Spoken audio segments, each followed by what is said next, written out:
You and I have been around the game of baseball for a long time. We've never seen anything quite like this. We've seen Shohei in Anaheim. That's not Dodger Stadium. That's not Los Angeles. We saw Ichiro, you mentioned him, in Seattle. What do you anticipate it's going to be like with the throngs of media that will be showing up every game? What can you even imagine what this atmosphere is going to be like? You know, it's almost like the president, when we were at that press conference for Shohei, it almost seemed like an inauguration. And so I think that is a sign of things to come. You know, you've got one of the biggest media markets in the world in Los Angeles. And you've got, as you said, potentially a once-in-a-lifetime athlete. And so you've crossed borders, ponds, ethnicities, demographics with Shohei. And so I just don't think we can appreciate what's to be expected. And people that are sports fans or never been Dodger fans are now going to become Dodger fans. And so I think that even the Dodger fans now, and have been for years, are going to be more rabid and excited. And so I'm excited for me to get to spring training, to get this season going, but also for me in my role, just to kind of get everyone working in lockstep. So that's something for me in my job I'm excited for. But I'd be remiss if I don't take a step back at times to appreciate the excitement that's going to be around all of us. You and I did this about a year ago, right around the same time, and you were still lamenting the NLDS loss to the Padres down in San Diego. The mood was different. This year just has a completely different feel. I almost forget the fact, and I'm sure you want to forget the fact, that the Dodgers were swept by the Diamondbacks just 3 or 4 months ago. Have you forgotten that?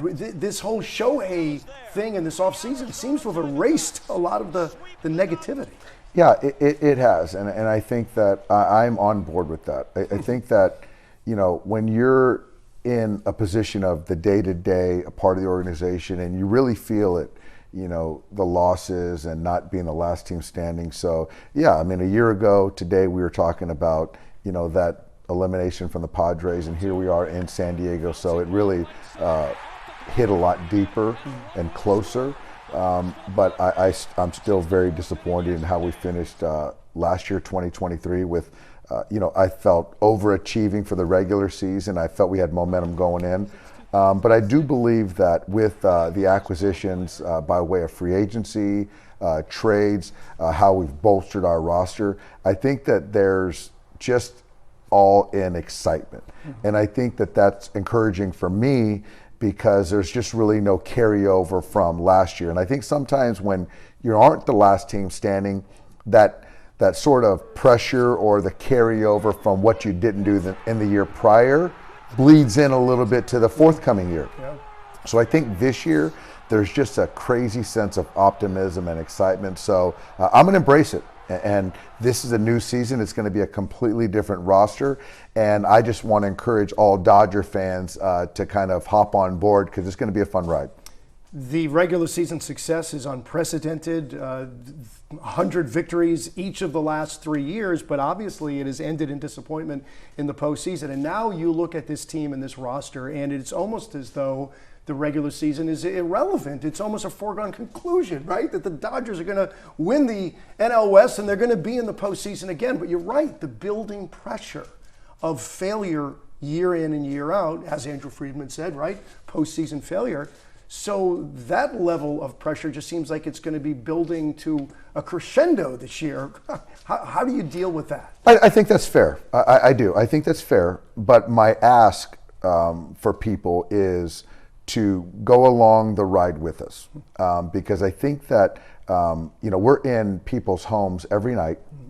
For the fans, the 55,000 people that don't go to Dodger Stadium or that don't see us on the road. So to kind of just put it in a box and check it and check in October, I think is a disservice to themselves and to everyone, because we talked about the players that we have on our roster, and we didn't even mention Mookie Betts or Freddie Freeman, Will Smith, Max Muncy, and all these great pitchers that we have, or players that we have. Mm-hmm. And so to not appreciate these guys on a nightly basis, you're selling yourself short. You're doing yourself a disservice. So I think for me we all want to win the World Series. That's our goal. But for me, in my perfect utopian vision, it's all Dodger fans would come together and let's enjoy this ride. So once October does get here, let's be all in on winning a championship in 24. So it's going to be fun. It's going to be different in the sense that there's just so much excitement, more excitement than I've ever been around with any baseball team. And so I'm going to embrace every bit of it.